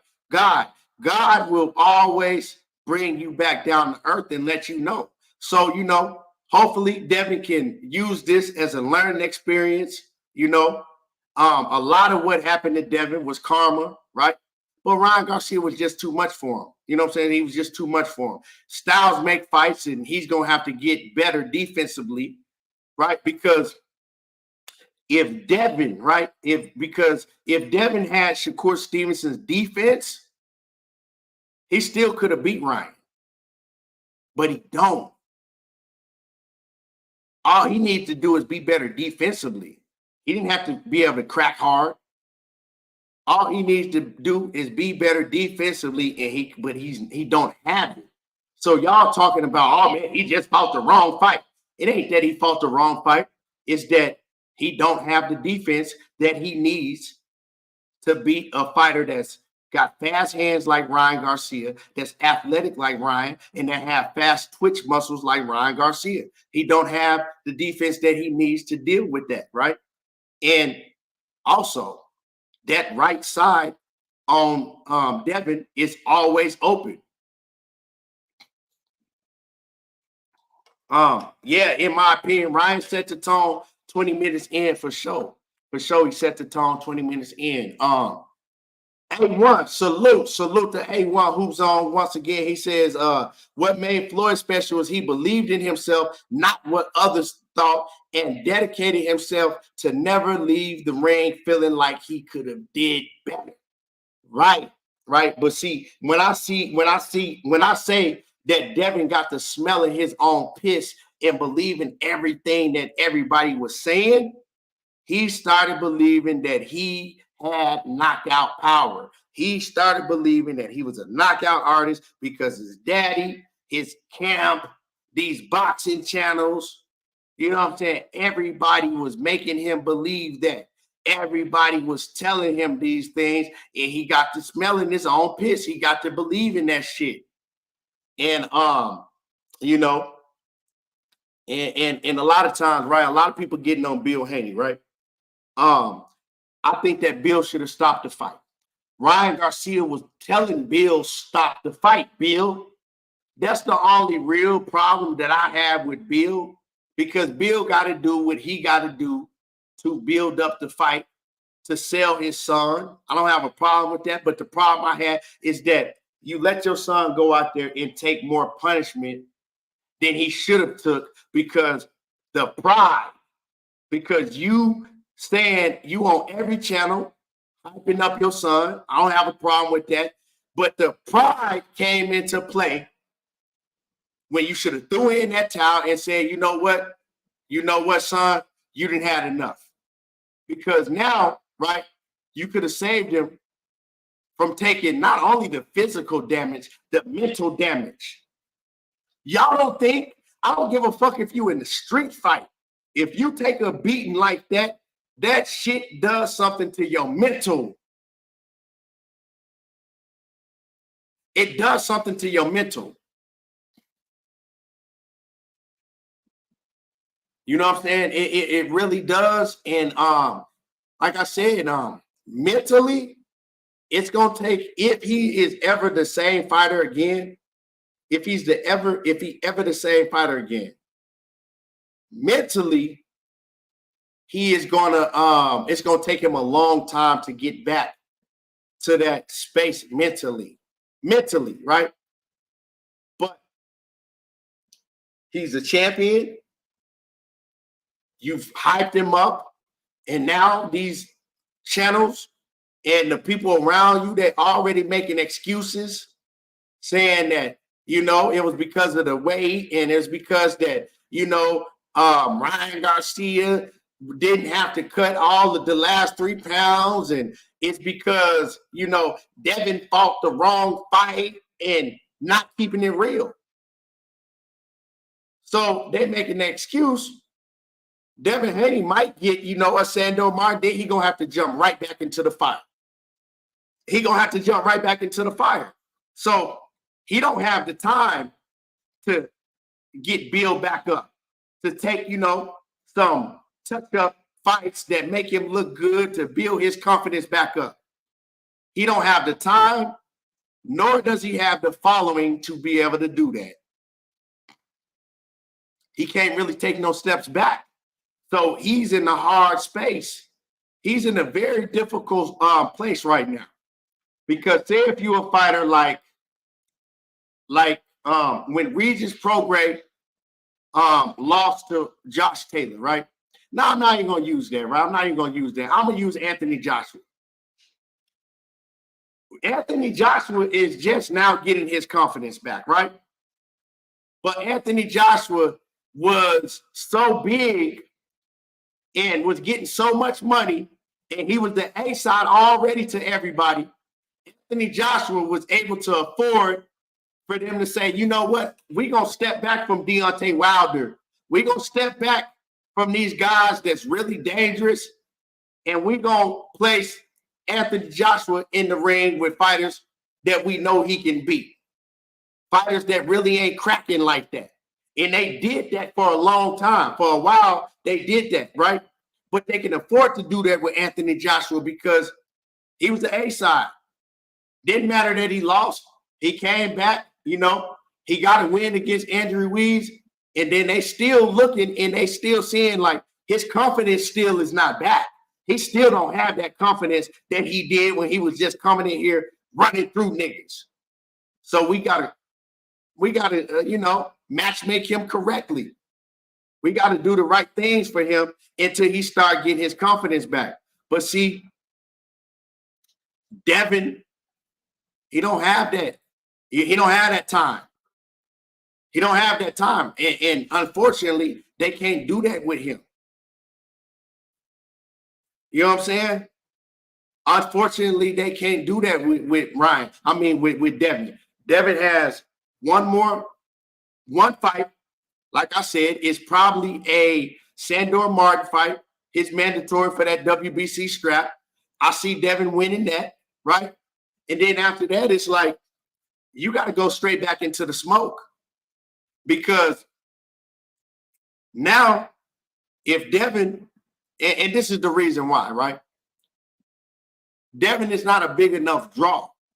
So Devin have to fight a big name or a fighter that everybody think is very dangerous for people to want to tune in and pay for it. Also, Devin demand a lot of money. Devin want to get paid a lot of money. And he's not a big enough draw to be able to fight a Rudy Poot and still get paid big bucks for it. Let me say that again. Devin is not a big enough draw to be able to fight a Rudy Poot and still get paid the big bucks for it. So, unfortunately, you know, everybody's not on the even playing field when it comes to this sport of boxing. You know, some fighters can afford to do that. Some fighters can't, and unfortunately, he's not a fighter that can afford to do that. So he's gonna be he's gonna be humble, right? And you got fighters that's on his ass. You got Subriel Matisse. You got Gary Antoine Russell already was calling him out before he lost. He said he want Devin. And he said he want Devin and Subriel Matisse. You got Teofimo Lopez still, and he dangerous because he's still explosive and got power. You got I mean, that division is stacked. It's stacked. And then if you go to 147, them dudes is bigger and stronger than you. You feel me? J.A. Dixon says, well, this is the problem, J.A. Dixon. Devin Haney can't fight a Montana Love because his mandatory is Sandor Martin. So you're not giving Sandor Martin, ain't nobody paying no step aside money for you to fight, Montana Love and have Sandor Martin step back. That ain't happening, right? So, and then you say he fights Sandor Martin, beats Sandor Martin. Ain't nobody gonna pay to watch him fight Montana Love. It's not gonna happen. That's what I'm saying. He's not in a position to where he's able to do something like that. You feel me? He's not in a position. He got one fight, and then he got to get right back in the fight. He's the WBC champion, dog. So it's unfortunate that boxing is not the same for everybody. It's not. It ain't the same. He can't afford to do what somebody like a Ryan Garcia can do if he take a L. He can't. Ryan Garcia, he took the L against Tank. Don't worry about it. We'll give you one tune-up fight, and then you right back in the fire. That could have still been, if it was up to Oscar, they would have still been moving Ryan with opponents that they know he could beat to still build him back up. But Ryan was like, nah, F that. I'm gonna jump right back into it. But Ryan, he was a fighter that could afford to just say, you know what? I'm still in traction. I'll go fight a Montana Love or somebody. Ryan, Devin can't do that. He's not a big enough attraction. And for those, a lot of people, right? And I really don't give a damn about this stuff, but it's boxing fans in here that give a damn about if the fight was sold out. And Sean, with the super sticker, man, I appreciate you coming through, man, supporting the channel. Appreciate you. And let me see if I missed any super chats. Okay, we all caught up, right? And my man, Big Dog Willie, man, my bad. I think I might have missed your super chat. He says the Haney coach deserves every bit of this work. ETB, my man, Big Dog Willie in the building, straight out of Seattle. Yeah, man, I wanna go to Seattle. Real talk. I've never been there, but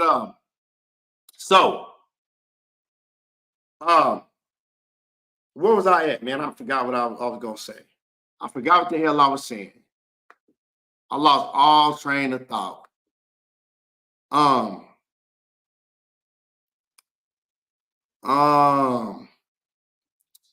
Dragon Assassin, what's happening with it? Salute. So yeah, Devin, man, he in a hard place right now. He in a hard place. I don't know, man.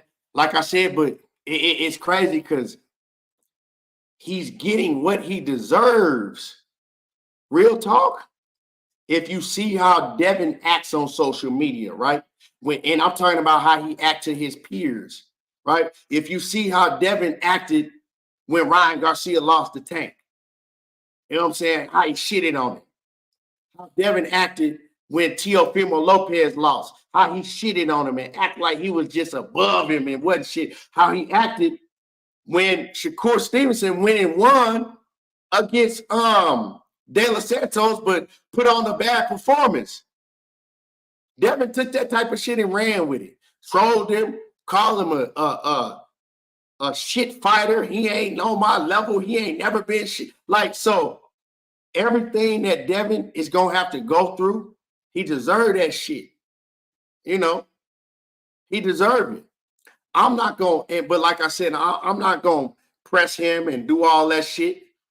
He deserves it. But the people that's going to do that to him, he deserves it. Like, that's all I got to say. But his fans that was acting like fucking untamed monkeys and shit, running around every day, all day on the internet, trolling everybody about Haney. Oh, yeah, y'all going to get this work. Y'all going to get this work. Oh, yeah, the ticket sales. Appreciate you, Rock Bottom. So, the ticket sales, right? Because a lot of people were saying that the fight, it was doomed. There ain't no way it's going to be a sellout. A lot of people were saying that, you know, I don't really give a damn if it's a fight that I want to see. I don't give a damn if it's in the back of the Queen Cassandra's backyard. I don't give a damn if it's in her backyard and it's just me watching. I want to see the fight, so it ain't a big deal. But a lot of fans, they, you know, are in tune and they want to know, you know, what the ticket sales did and all of that. So I'll read y'all. Y'all can go Google it yourself. And I'm going to get to the super chat right after this. I'm get to your super chat. But it says, at Barclays, Brooklyn, New York, Saturday over to Zone before 19,000 in attendance. Co-promoter Oscar De La Hoya, Golden Boy Promotions, Eddie Hearn, Matchroom, WBC Super Lightweight Champion Devin Haney lost by majority decision. Former interim WBC Lightweight Champion Ryan Garcia. So the attendance was 19,000. So I don't know exactly how much Barclays Center holds, but that sounds like a sellout to me. 19,000. Let me see. Barclays.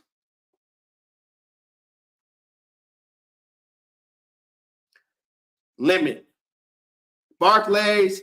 Let me see.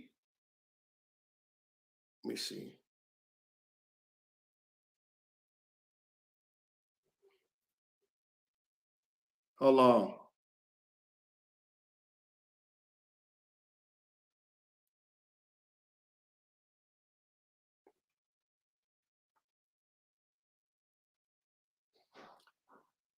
I don't know how much Barclays hold. If anybody know how much Barclays hold, but they said it was 19,000. So I don't know. I don't know. I don't know exactly how much it holds. You know what I'm saying? Maybe it holds 20,000. You know what I'm saying? But sometimes a sellout in a sporting event like boxing is, you know, it's crazy sometimes, because sometimes, and I've been to more boxing events than I can count, right? So say an arena holds 20,000, right? Or 22,000, right? Sometimes a sellout might be 19 or 18,000, because what they'll do is they don't open up the top section. They might black the top section off unless the tickets sell out the first day, right? Or really real early, to where it's very, very high demand. And then they got to open up a whole nother section, you know. But a lot of times, like I said, man, a sellout is not actually a sellout. So 19,000, hey, that's big to me. A lot of people want to know. So Rick Tim says it holds 17,732 for basketball games and 19,000 for concert events. So it was pretty much a sellout. So it was a sellout.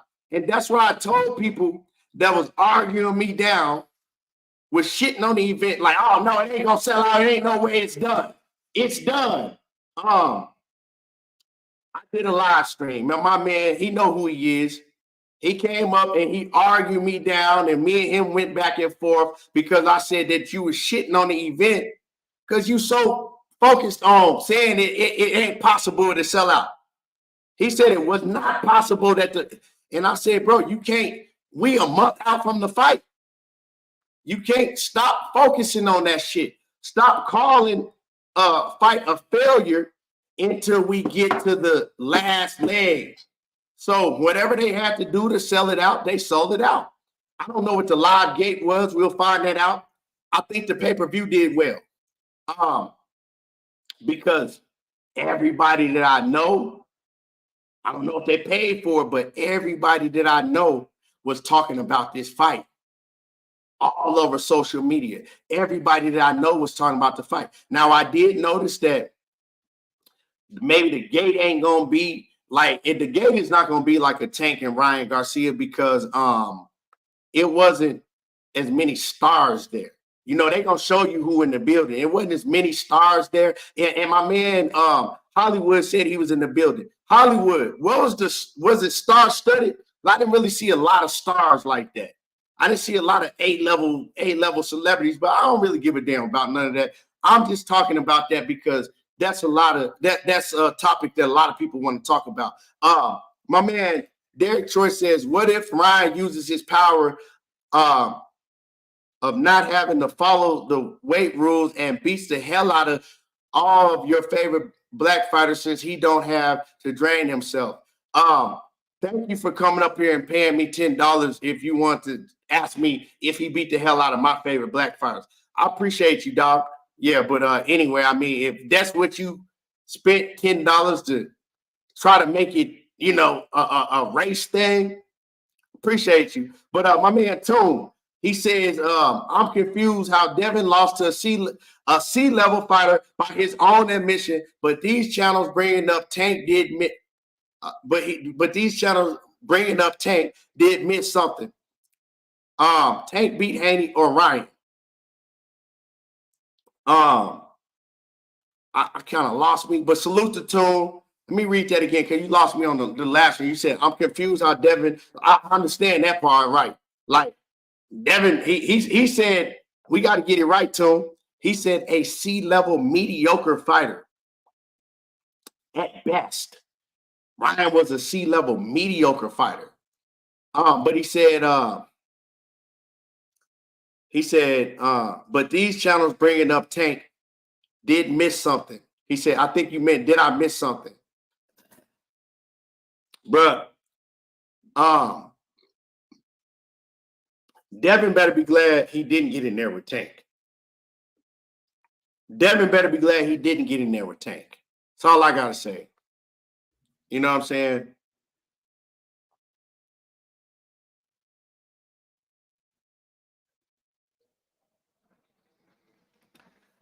You know what I'm saying? But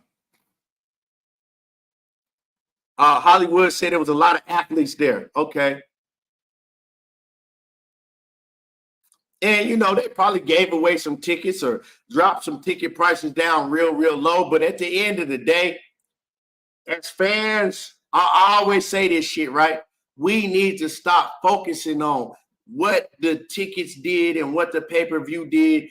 If it's a great fight, if they bringing us something that we all want to tune into. That's all I got to say about that, bro.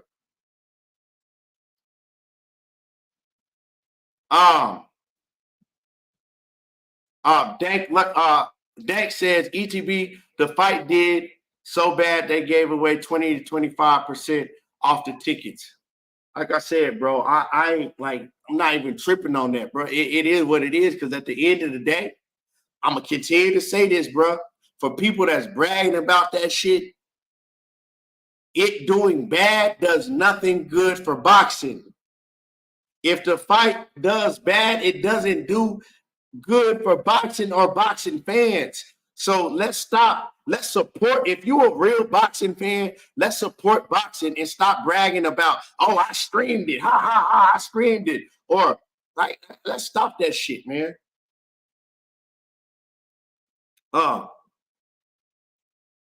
He said, Hollywood said, but the women was in here heavy like how Tank fight be. Yeah, because the women love Ryan Garcia.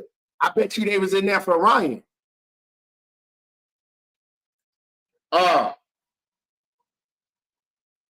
So, you know, I mean, I ain't really tripping on all that, bro. Like that tit for tat. Oh, this fight sold and he didn't, and ha ha ha ha. Like, bro, I just come from a different era. You feel what I'm saying? I come from an era, I come from the era to where we never even noticed who was in the crowd. You know what I'm saying? I come from a different era where we didn't notice who was in a different crowd. You know what I'm saying? Anybody with a wrench, block him. Block this clown futuristic. You know what I'm saying? But yeah, I really didn't care. I ain't never cared about that shit. So I guess it's a different day and time to where people more focus on what the ticket sales is gonna be and how many pay-per-views that they do instead of being focusing on the product that's in the ring. What product did they give us in the ring? You know what I'm saying? What product did they give us in the ring? And that's it. You feel me? That's my main thing. I care about what I'm watching. What the hell you got going on in the ring? What fights are we getting? And it was a comment that I want to read earlier. It was a minute ago. And man, somebody announced, let me find it. Because somebody announced the fight. The Terrence Bud Crawford fight. They said they put out the card for the Terrence Bud Crawford fight. And let me see if I can find the comment. They put out the undercard.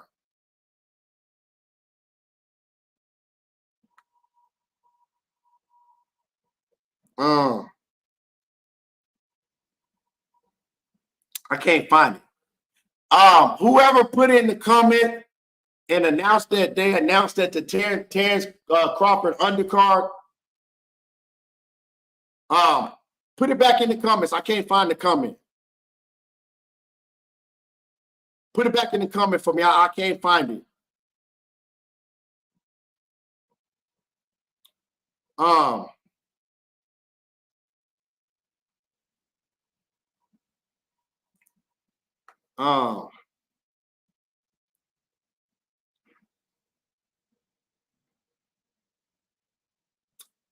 John Kramer said, I need a wrench.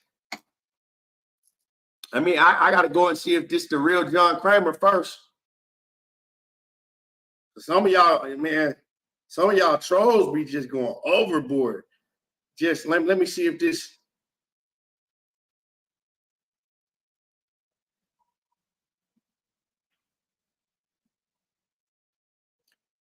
Hold on, let me see if this is John.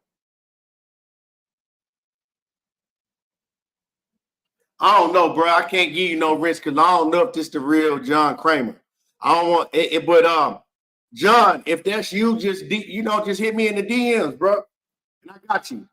Just hit me in my DM on Instagram if it is you, and I got you. But I don't know if that's your channel because trolls will do anything to get a wrench and then get to acting. Just weird stuff, bro.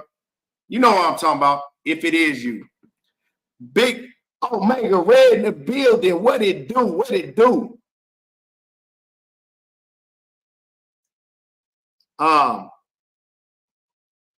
He said we bet money. Yeah, it just hit me because a lot of people be on the live and then they want to, they want to act like that they, man, somebody else. It's weird shit, man. So I'm just making sure before I'm just making sure, my dude, before I, do that. And then I get a troll in here that get to blocking everybody. A1 who's on in the building. My brother A1 always support. A1, is you dropping any content on the Lakers? Do the Lakers play today? I'm all over the place. Do the Lakers play today?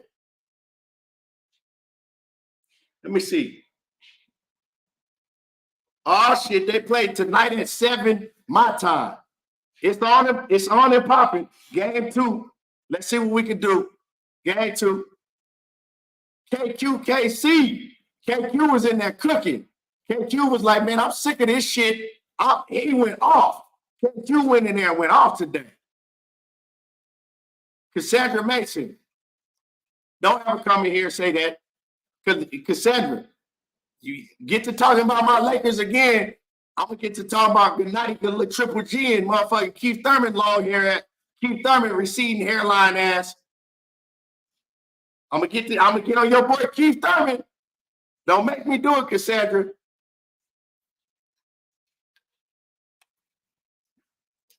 Don't do that. I ain't get on you this season with them Cincinnati Bengals. Okay.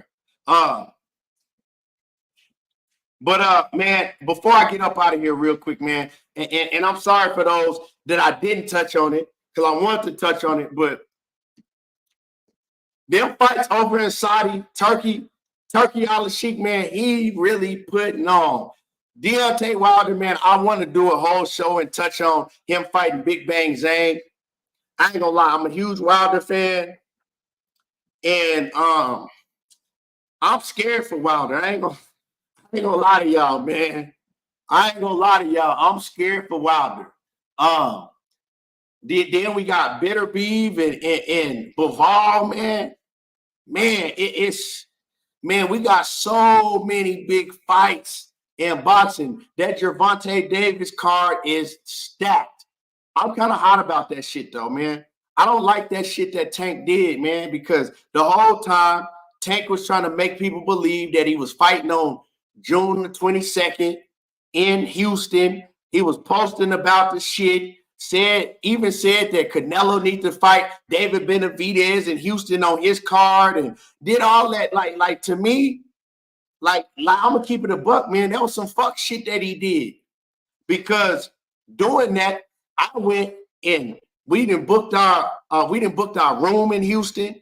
We done booked our plane, our flights in Houston. We did all of that shit, right? They was all talking about they were fighting on June the 22nd in Houston. And I'm not talking about these fake-ass media channels just always coming out with fake-ass announcements. I'm talking about Tank Davis and his people, right? And then, like, they pull a fast one on everybody and wait to the day of Ryan Garcia and Devin Haney and then announce that, kind of like on some ha, we tricked you type of shit.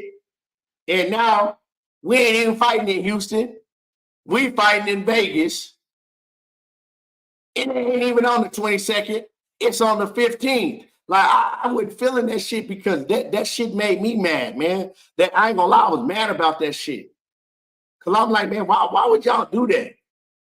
You know, I mean, like that shit, man.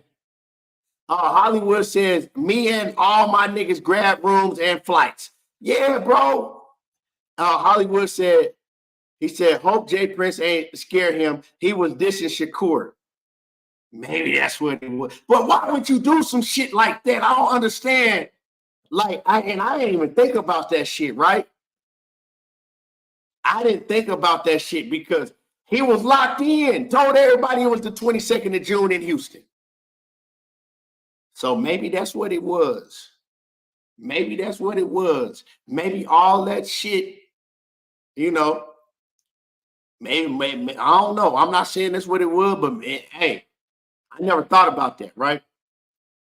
But now, when you talk about moving the fight from Houston to Vegas, it don't change the fight card. It's still a hell of a fight card from top to bottom, right? But let me let y'all know, right? When you talk about moving the fight from Houston to Las Vegas, right? I don't give a damn if you got to fly across the motherfucking other side of the world, because I'm close to Vegas, you know, and you would think like, well, you a lot closer to Vegas. It don't matter. When you talk about moving the fight from Houston to Las Vegas, that means that anybody that's going, they got to come out of pocket 3 times more than what they were going to pay in Houston. 3 times more. And it wasn't going to be cheap in Houston. And let me give y'all, let me give y'all, and I'm just talking about the plane tickets, the room prices is going to be way, way higher. And let me give y'all an example on just the fight tickets alone, right? Because this is somebody that knows. And I'm not talking about resale tickets. I'm talking about face value. Say you get the tickets on the day that they come out. Face value, right? In Houston, to get good seats on the floor, face value might have been, let's see, $2,300, right? In Houston. You paying $2,300 face value before the resellers get the tickets and pump the price up, right? $2,300, right? For good seats. You maybe like we talking about like cool floor seats or high-rise seats, right? In Houston. Now that $2,300 face value, now those same seats that you paying $2,300, you might be paying anywhere from $4,600 to $5,300 for those same seats. And that's before the resale people get their prices and hike it up, right? That's if you're lucky to be able to buy the ticket on the day that the tickets go out. So that's a huge difference. Now, like my man Hollywood said, he says the rooms in Houston a night was maybe you might pay, let's see if you stand somewhere nice in Houston, you might pay maybe $200, $300 a night. In Vegas, that same room, the same, it's going to be $600, $700, $800 a night or more.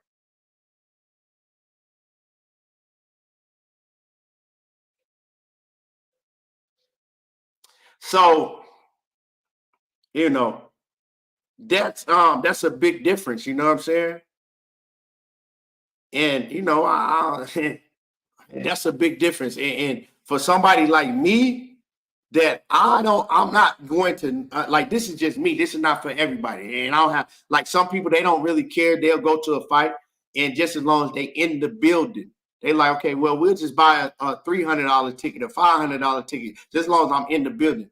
I'm not finna go to a fight unless I'm sitting right there where I could, like, close, like either in the first 5 rows. I either got to be in the first 5 rows on the floor ringside, or I got to be in the first couple rows on the high rises, because those high rise seats are actually better than the floor ringside seats at time, because the high rise seats is right there. Depending on what set, you got to be in the right section on the high rise, and you're looking right down in the ring, and you still right there on the ring. Oh yeah, you already know that, Hollywood.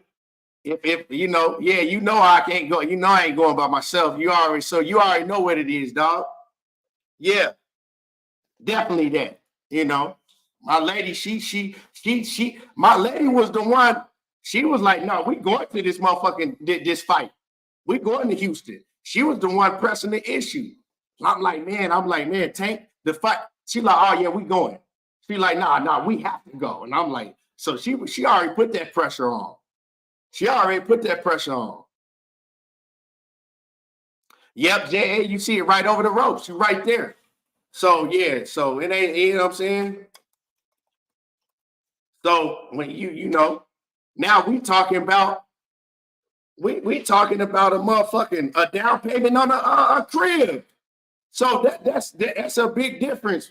You know what I'm saying? Now you talking about a down payment on a fucking crib. So it's kind of like, man, I was feeling the Houston shit way better.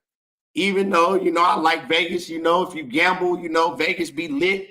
But Houston is, to me, Houston way more lit.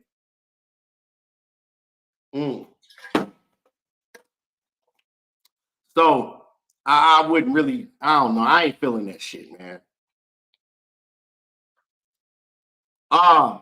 But yeah, I appreciate everybody that came in, supported the channel, came in and supported the channel, dropping super chats, showing love. Make sure if you have not hit the like button, hit the like button. It's free. It don't cost y'all nothing.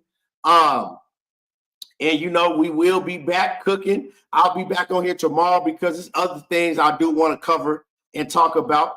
But salute to everybody. And to the ones that I got on, I have to get on y'all helmet. Some of y'all I still fuck with. I don't care if you're a Devin Haney fan, but y'all troll, I'm gonna troll y'all. But Devin, I wish him the best. I hope that he be able to bounce back. But I hope if Devin bounces back, I hope he come back with a different attitude. And I'm not talking about like still believe in yourself, still talk your shit. But when you come back, bruh, don't come back with all that lying. Don't come back doing all that lying shit and lying about the money and lying about all type of, don't come back on that bullshit, bro. But anyway, I appreciate everybody in the building, man. Thank y'all for coming through, and we will be back, and y'all already know how I do. Tingo talking that boxing again, and I'm gone.